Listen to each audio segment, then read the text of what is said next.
Jaz sem Nika Rejec in z mano sta Izabela Horajčikova in Urška Kozlevčar.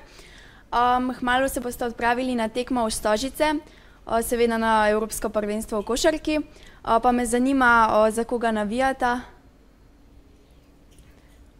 Za Slovenijo. Pa ti? Ja, jaz sem za Slovenijo. In kako da ste se odločili, da boste obiskali pač ravno to tekmo s Francijo? Ja, ker se mi zdi zelo zanimiva tekma in je tudi pomembna za Slovenijo in moramo zmagati, da bomo dobili nove točke. Kaj pa rezultat, kdo bo zmagal? Slovenija. Kaj pa ti misliš? Ja, po mojem bo tudi Slovenija zmagala, čeprav je Francija tudi zelo dobra v košarki, ampak upam, da se bojo potrudili. No, to bo za Infodrom danes vse, se vidimo naslednjič.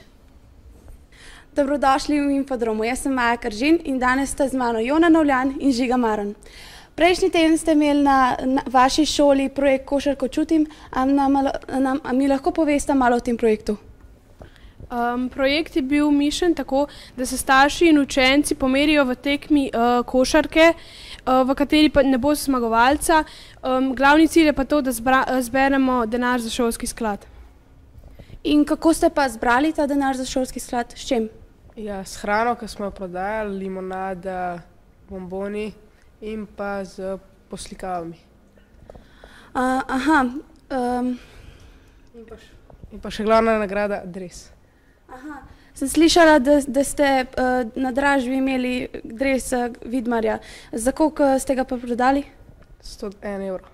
In kam je pa šel ta denar? V šolski sklad. Bi rada še kaj dodala? Ne, to bo vse. No, to je bilo vse danes v Infodromu.